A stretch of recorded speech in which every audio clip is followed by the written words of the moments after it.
A ideia que eu tinha do juiz americano, eu aprendi isso nas faculdades, que é um juiz passivo, né, mero espectador do conflito, porque o sistema é adversarial, e eu vi que não era verdade. É o juiz mais ativo na condução do processo que eu conheci. Eles têm o Instituto Case Management, gerenciamento de processo, e, através do gerenciamento de processos, utilizam intensamente os mecanismos alternativos de solução de conflitos. E aí eu percebi, pela primeira vez, que o judiciário americano tem esses mecanismos alternativos como instrumental seu, não como alternativo utilizado por outras pessoas que não pertencem. Não, é o próprio judiciário que sugere mediação, conciliação, arbitragem, júri simulado, opinião neutra de terceiro, enfim, aquele elenco de ADRs que eles têm. Né? Então, essa é a ideia que o ministro Peluso adiantou. Judiciário, mudar a mentalidade para incorporar todo esse instrumental como alguma coisa de seu uso e não de uso de terceiros. E para se fazer isso, é necessário que, em nível nacional, o CNJ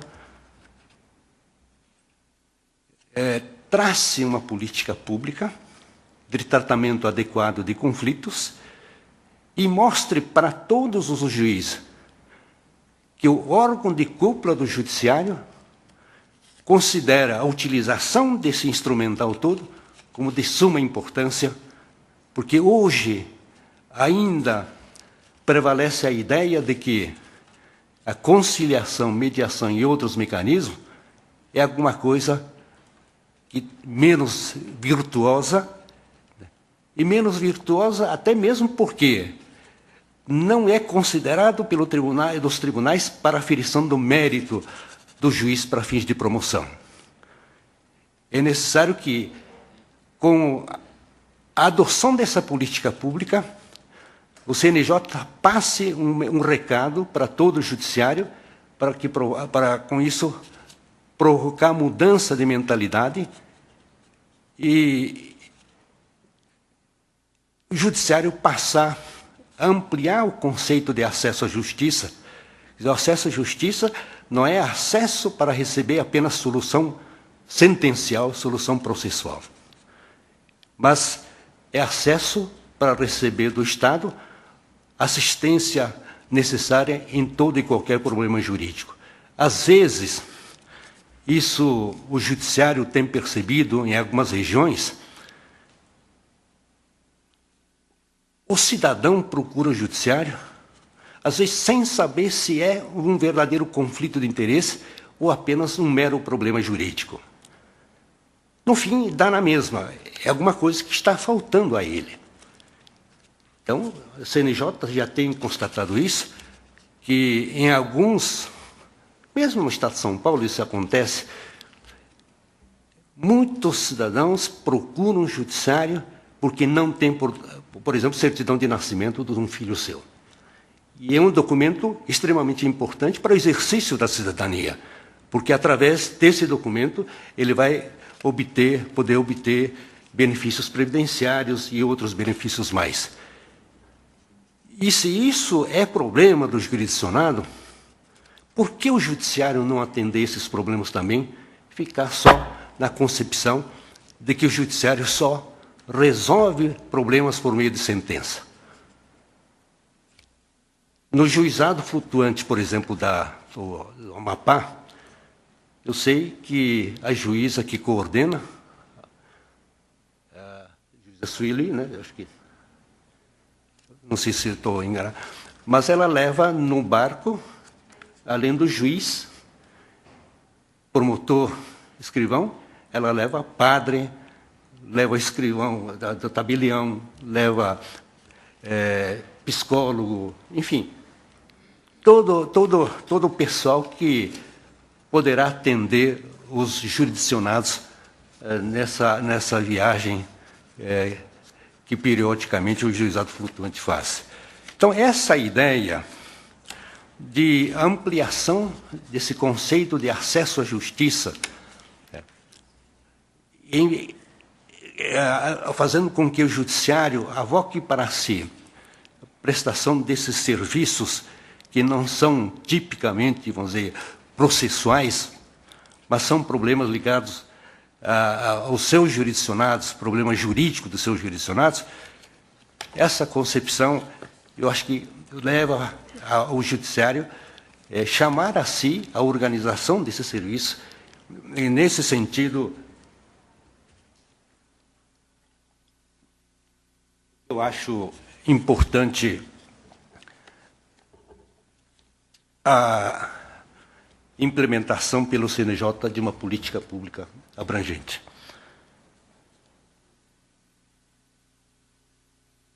Eu tenho percebido, em razão de alguns contactos que eu tenho com outros países, por exemplo, com o Japão, que o problema da litigiosidade numa sociedade está estreitamente vinculado ao substrato cultural, né, que existe naquela sociedade.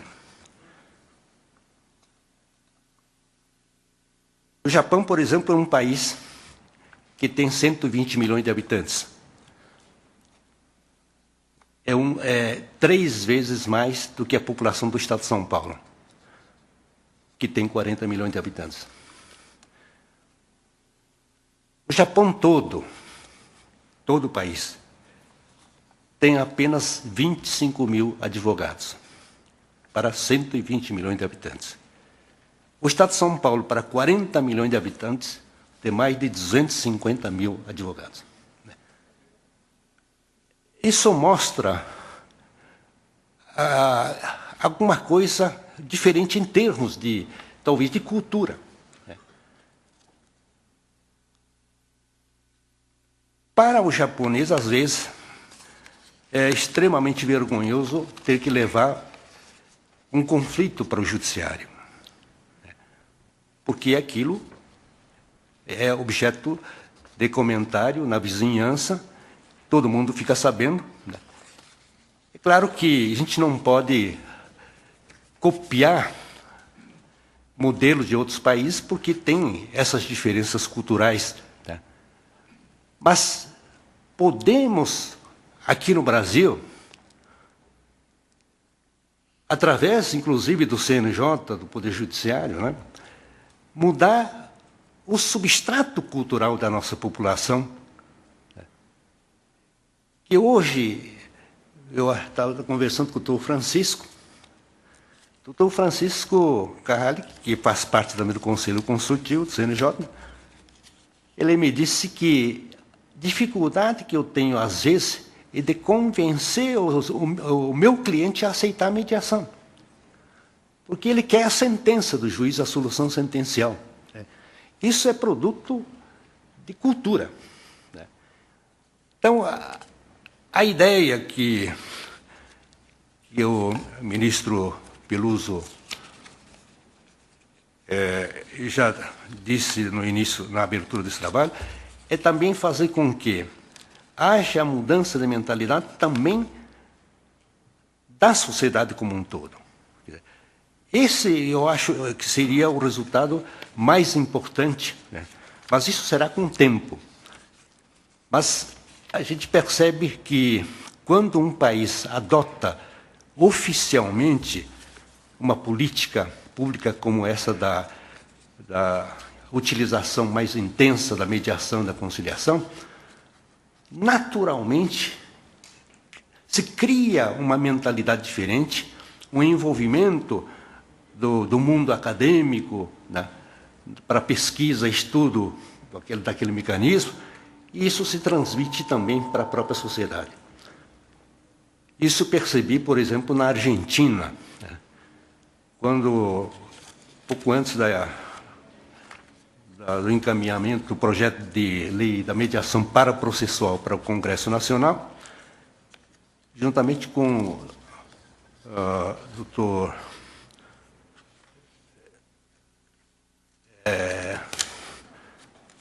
Melo, José Carlos de Melo Dias, né?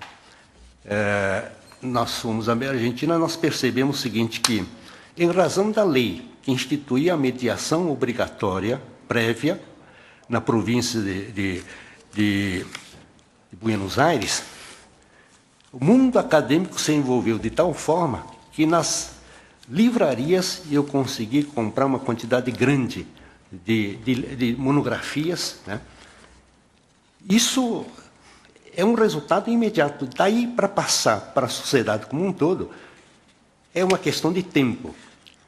E no projeto que está na cabeça do ministro Peluso, né, e logo mais deve haver alguma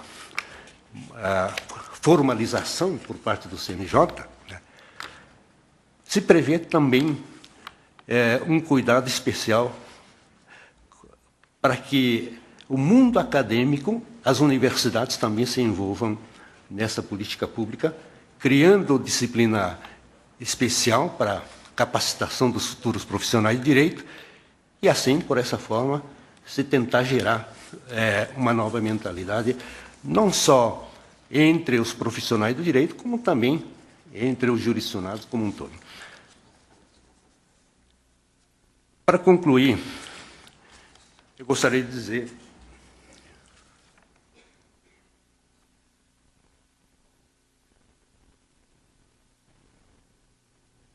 que esta semana jurídica, que a Associação dos Advogados está iniciando nesta semana, espero que seja o lançamento da pedra fundamental dessa política pública pelo CNJ. É um recado ao mundo jurídico nacional, né? E, com isso, certamente haverá uma mudança de mentalidade, né? Em termos exponenciais, né?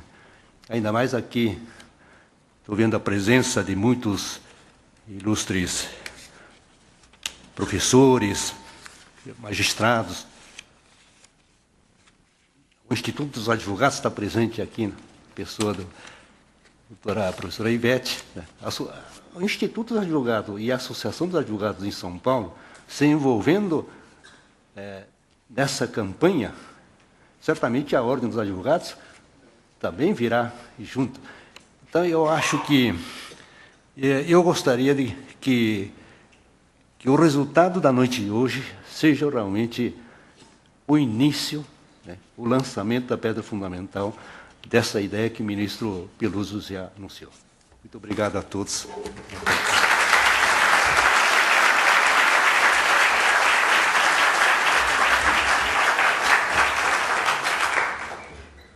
Agora a palavra será franqueada àqueles que desejarem fazer perguntas aos nossos palestrantes. Aqueles que nos assistem em outros estados podem mandar suas perguntas pela internet. E aqui, para os presentes, basta levantar a mão que a nossa equipe levará aos senhores um microfone. Professora Ivete. Eu só queria dizer, já que o Instituto foi chamado aqui a tomar uma posição, que essa posição já foi tomada